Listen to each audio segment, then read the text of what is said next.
محترم سامعین اور سامعات، رب ذوالجلال والاکرام نے ہماری رشد و ہدایت کے لیے، ہماری آخرت کی کامیابی کے لیے کچھ ایسے موسم رکھے ہیں جن میں اللہ تبارک و تعالیٰ کی خصوصی نوازشیں ہوتی ہیں۔ رسول اللہ صلی اللہ علیہ وسلم فرماتے ہیں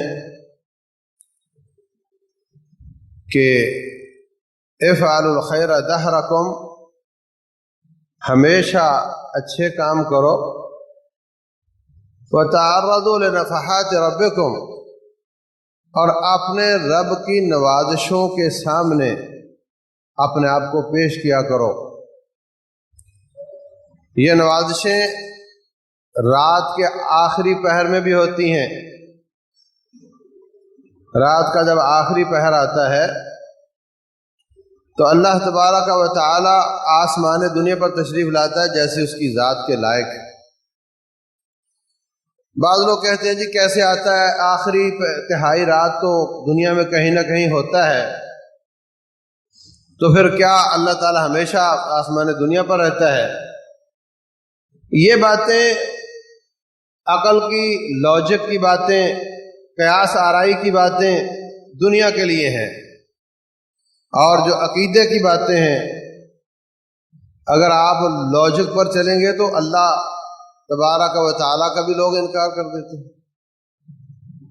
وہ کہتے ہیں جی چیز وہ جو نظر آتی ہے، محسوس کی جا سکتی ہے، اللہ تعالیٰ نظر نہیں آتا، محسوس نہیں کیا جا سکتا، اس لیے کیوں مانے؟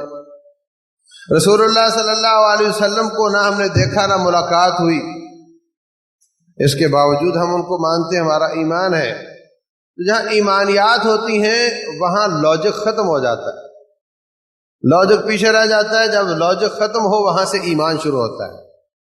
رب ذوالجلال والاکرام آسمان دنیا پر نزول فرماتا ہے، ینزل ربنا فی کل لیلۃ حین یبقى ثلث اللیل الآخر، جب ہر رات آخری تہائی حصہ رہ جاتا ہے اللہ تعالیٰ آسمان دنیا پہ نزول فرماتا ہے اور فرماتے ہیں کون ہے جو بخشش مانگنے والا ہو، میں اس کو معاف کر دوں، کون ہے جو رزق مانگنے والا میں اس کو رزق دوں۔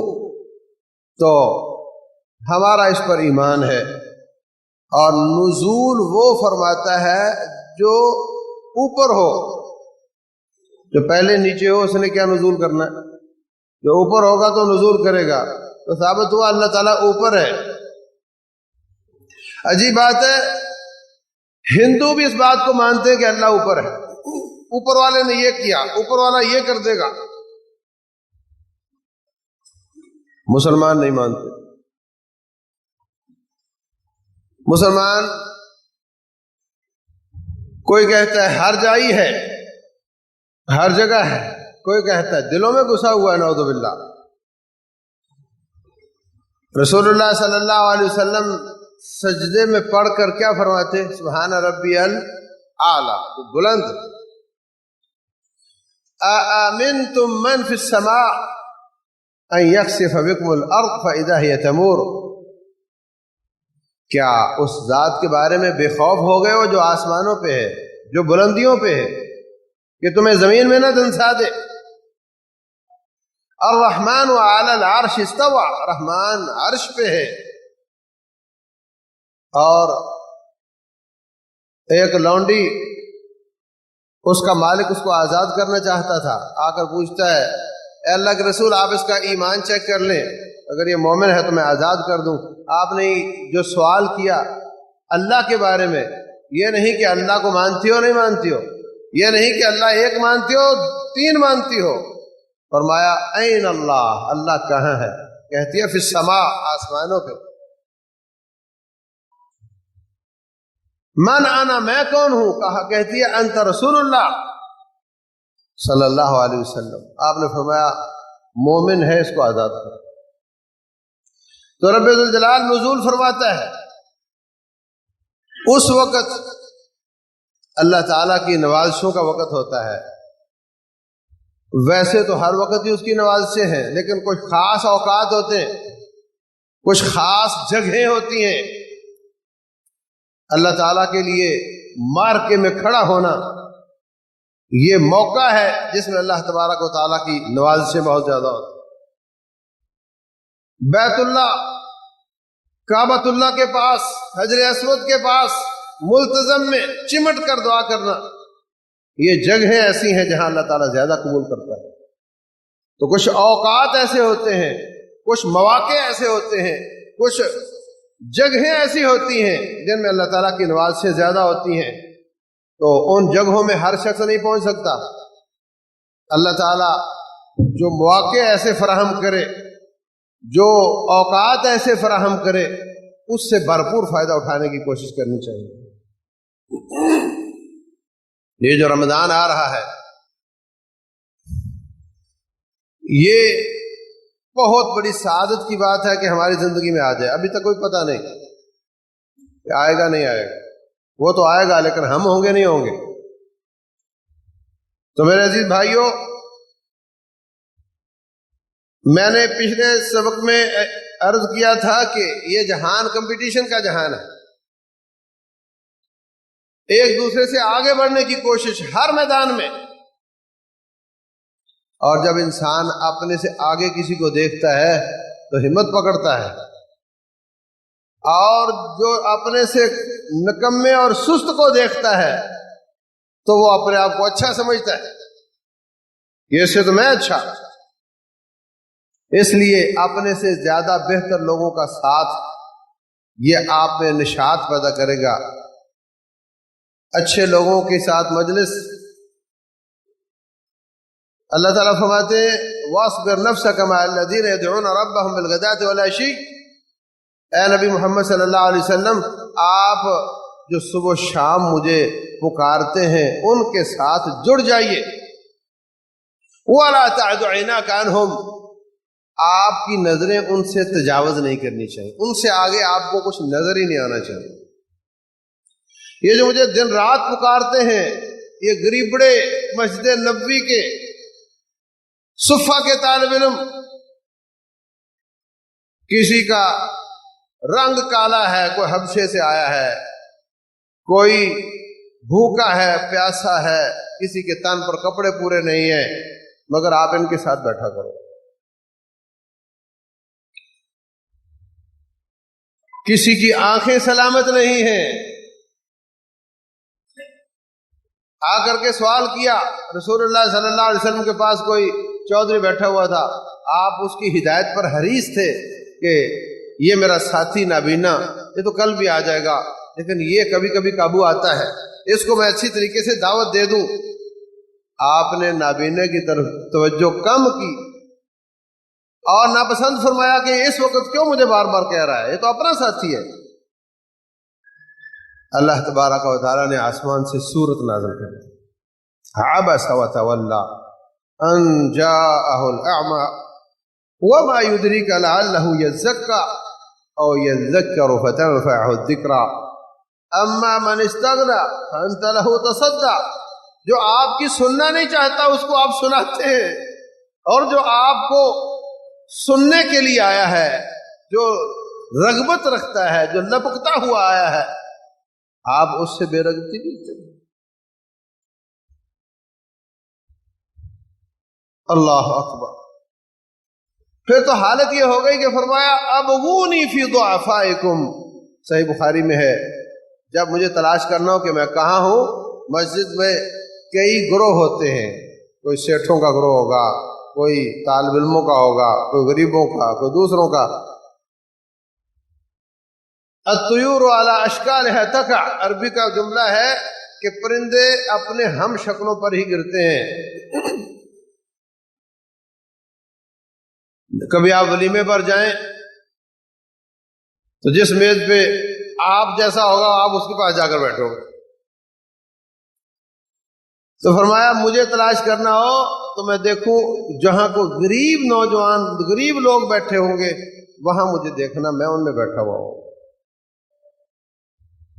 وَهَلْ تُنْصَرُونَ وَتُرْزَقُونَ إِلَّا بِضُعَفَائِكُمْ، فرمایا انہی غریبوں کی وجہ سے تمہیں رزق دیا جاتا ہے، ان کی وجہ سے ہی تمہاری مدد کی جاتی ہے۔ تو اچھے لوگوں کی مجلس زیادہ عبادت کرنے والوں کا ساتھ انسان میں نشاط پیدا کرتا ہے، وہ اپنے آپ کو کم تر سمجھ کر آگے بڑھنے کی کوشش کرتا ہے۔ یہی وجہ ہے کہ گھر اور مسجد میں تراویح پڑھنے کا فرق ہو جاتا ہے۔ مسجد میں لوگ تراویح پڑھ رہے ہوتے ہیں تو ہمت ہو جاتی ہے، گھر میں سستی ہو جاتی ہے۔ لیکن اگر آپ میں نشاط زیادہ ہے، آپ کو اپنے جسم پر قدرت حاصل ہے، تو پھر آپ آخری تہائی حصے میں اکیلے بھلے قرآن ہاتھ میں پکڑ کر آپ تہجد پڑھیں، تراویح پڑھیں۔ یاد رکھو تہجد اور تراویح ایک ہی چیز ہے۔ تہجد، تراویح، وتر، قیام اللیل، یہ سب ایک ہی چیز کے نام ہیں۔ رسول اللہ صلی اللہ علیہ وسلم کے بارے میں عائشہ صدیقہ رضی اللہ عنہ فرماتی ہیں ما کان یزید فی رمضان ولا فی غیرہ علی 11 رکعہ، آپ رمضان ہو یا غیر رمضان ہو آپ کی روٹین چینج نہیں ہوتی تھی، آپ 11 رکعتیں تہجد پڑھا کرتے تھے۔ تو رمضان میں وہی 11 رکعتیں، اسی کو لوگ تراویح بول دیتے ہیں۔ تراویح کا لفظ کو کتاب و سنت کا لفظ نہیں ہے، لوگوں نے خود نام رکھا ہوا۔ وہی جو سارا سال تہجد اور قیام اللیل کہلواتا ہے، اسی کو رمضان میں تراویح بول دیا جاتا ہے۔ اور اس سے یہ بھی ثابت ہوا کہ جب آپ تراویح پڑھ لیتے ہیں عشاء کے فوراً بعد، گویا آپ تہجد عشاء کے فوراً بعد پڑھ رہے ہیں، تو تہجد کا وقت عشاء سے لے کر فجر تک ہے، کسی وقت پڑھ لو۔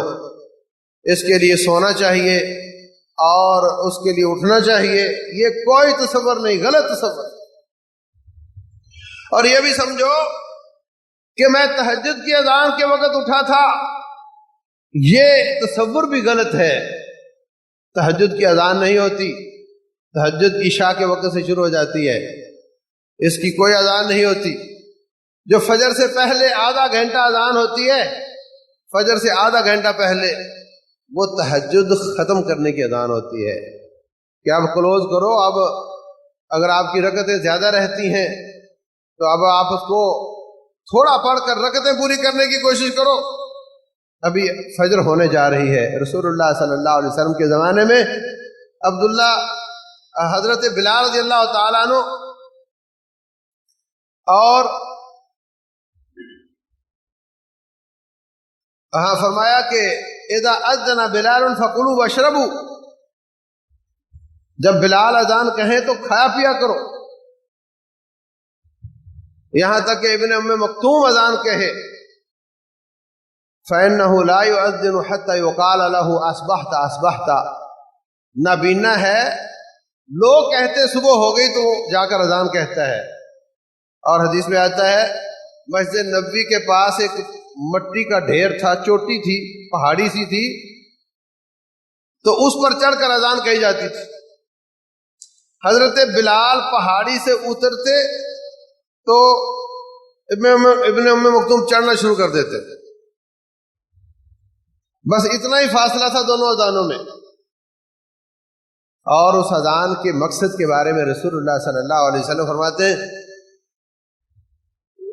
لکھے یرجع قائمکم وینتبہ نائمکم،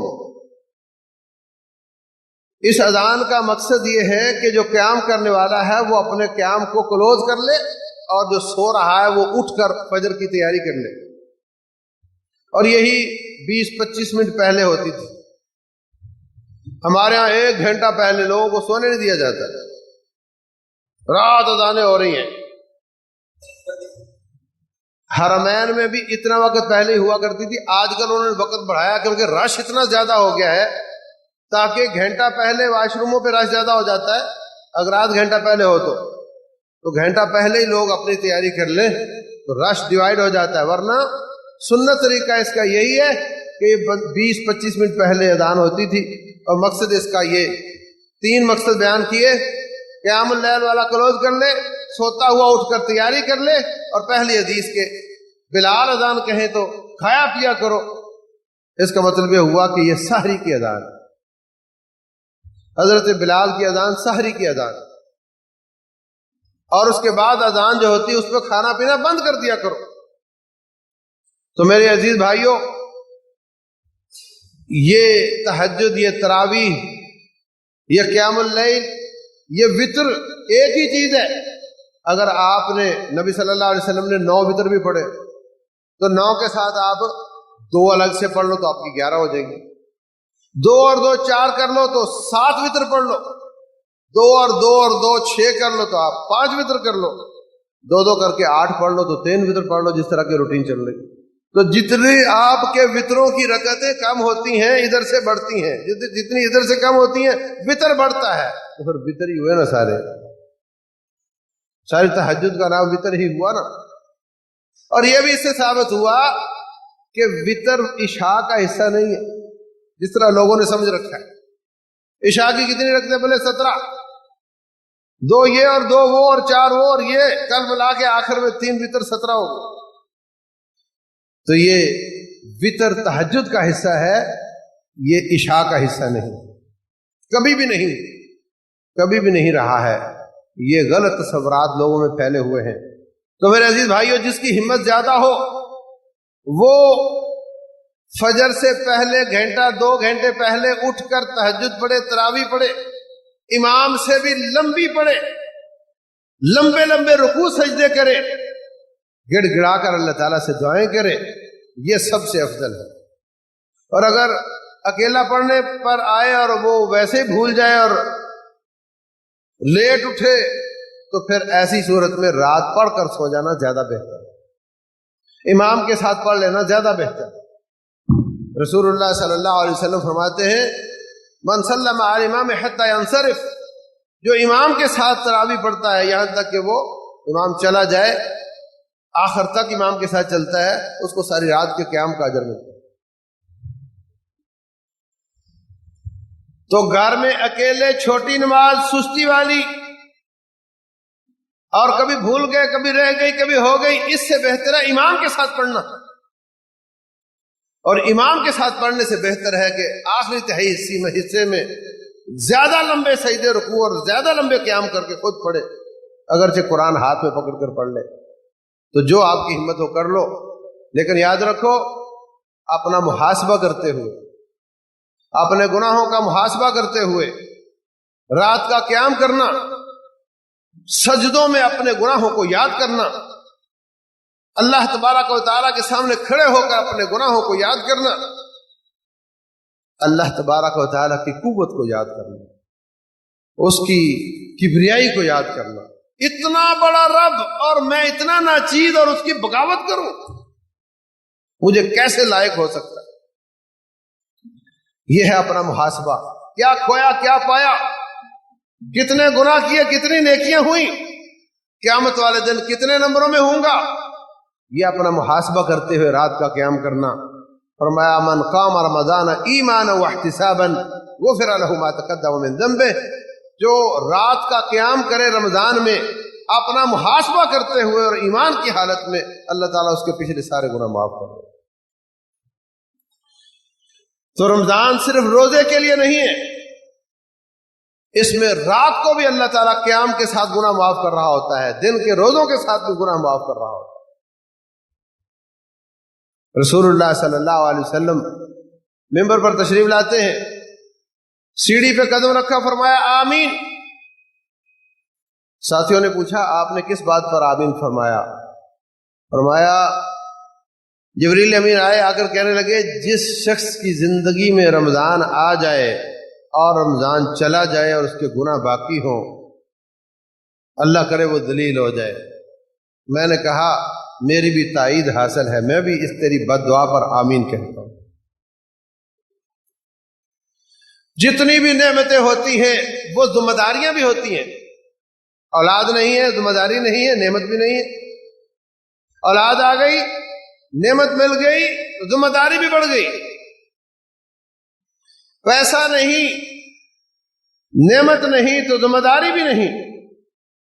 اللہ تعالیٰ یہ نہیں پوچھے گا مال کیسے کمایا، کہاں خرچ کیا، نہیں پوچھے گا، ہے ہی نہیں. مال آیا، نعمت آئی تو ساتھ ذمہ داری بھی آئی. ہر ذمہ داری، ہر نعمت ذمہ داری ہوتی ہے. تو رمضان کا مہینہ بھی بہت بڑی نعمت ہے اور ساتھ ساتھ بہت بڑی ذمہ داری بھی.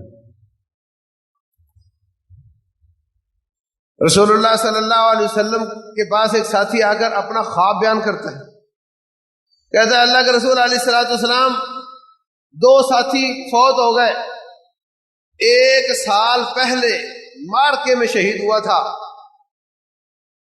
اور دوسرا 1 سال بعد چارپائی پر فوت ہوا ہے، اور میں نے خواب میں دیکھا دونوں میں جو 1 سال بعد چارپائی پہ فوت ہوا اس کا مقام جنت میں اوپر ہے اور جو شہید ہوا اس کا مقام نیچے ہے۔ روٹین نہیں ہے، روٹین تو یہ ہے کہ شہداء کا مقام ہمیشہ زیادہ ہوتا ہے۔ تو مجھے اس خواب کی سمجھ نہیں آ رہی، آپ نے یہ نہیں فرمایا کہ خواب تو خواب ہوتا ہے، خواب کا کیا ہے، حقیقت میں تو شہید کا مقام زیادہ ہی ہے، یہ نہیں فرمایا، بلکہ فرمایا کہ وہ 1 سال بعد جو فوت ہوا اس سال میں رمضان آیا، یہ حدیث کے لفظ ہے، سال میں رمضان آیا، اس نے روزے رکھے، راتوں کا قیام کیا، نمازیں پڑھی، اس وجہ سے اس کا مقام شہید سے اوپر چلا گیا۔ بہت بڑی نعمت ہے رمضان کا آنا، بہت بڑی ذمہ داری بھی ہے کہ اگر گناہ معاف نہ کروائے تو جبریل امین کی بد دعا ہوگی اور نبی صلی اللہ علیہ وسلم کی آمین ہوگی۔ صحابہ کرام شہادت کے متلاشی رہتے تھے، نہ صرف تمنا کرتے بلکہ اس کے لیے کوشش بھی کرتے تھے۔ تو انشاءاللہ وہ جو چارپائی پہ فوت ہوا اس کو بھی اللہ نے شہادت کا مرتبہ دے دیا ہوگا، شہادت سے برابر ہو گئی، اور 1 سال جو مزید جیا اس میں رمضان کے روزے، راتوں کا قیام، دن کی نمازیں، اس کی وجہ سے اس کا مقام اوپر چلا۔ تو اس لیے اس ذمہ داری سے عہدہ برا بھی ہونا ہے اور اس نعمت سے فائدہ بھی اٹھانا ہے۔ ٹارگٹ کیا ہے؟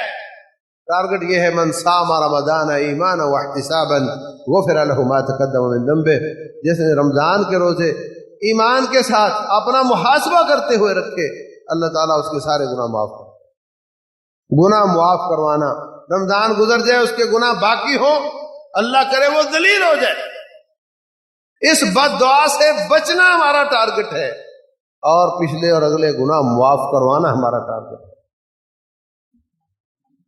اس کے لیے تیاری کرو، اس کے لیے ہمت پکڑو، اور یاد رکھو جتنی بھی عبادات ہیں تقریباً ان سے پہلے اس کی ریہرسل ہے۔ اللہ فرماتے ہیں وَلَوْ أَرَادُوا الْخُرُوجَ لَأَعَدُّوا لَهُ عُدَّةً وَلَكِنْ كَرِهَ اللَّهُ بِعَاثَهُمْ فَثَبَّطَهُمْ وَقِيلَ اقْعُدُوا مَعَ الْقَاعِدِينَ۔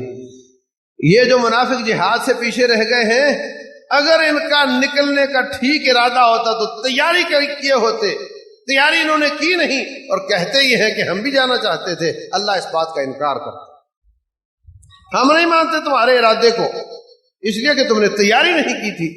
تو جہاد سے پہلے جہاد کی تیاری ہوتی ہے، نمازوں سے پہلے نماز سنتیں پڑھی جاتی ہیں، یہ اس کی ریہرسل ہوتی ہے۔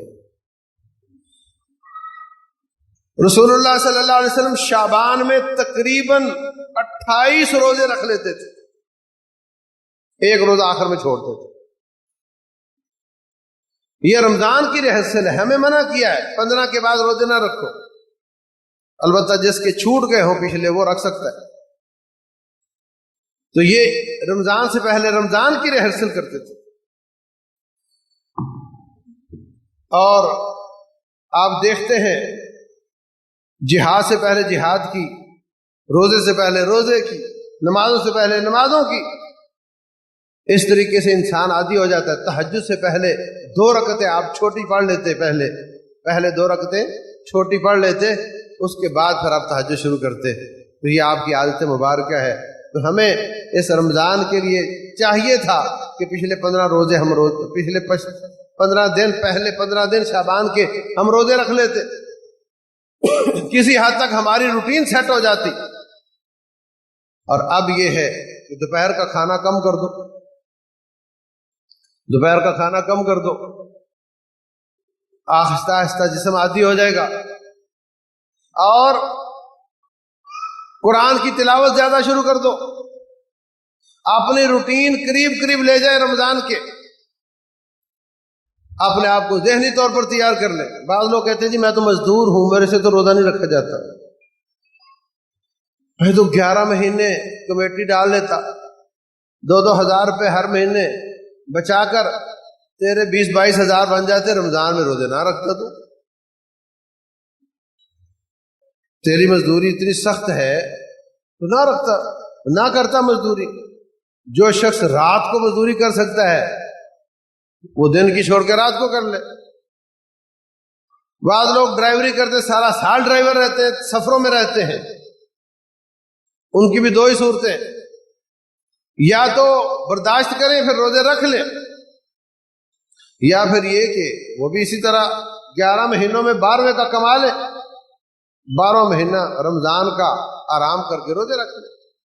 لیکن یہ طریقہ درست نہیں کہ ایک اسلام کا رکن ہو، اسلام کا پلر ہو، اور ہم اس کو یہ کہہ کر کے جی میں تو مزدور آدمی ہوں اور میں روزے نہیں رکھ سکتا.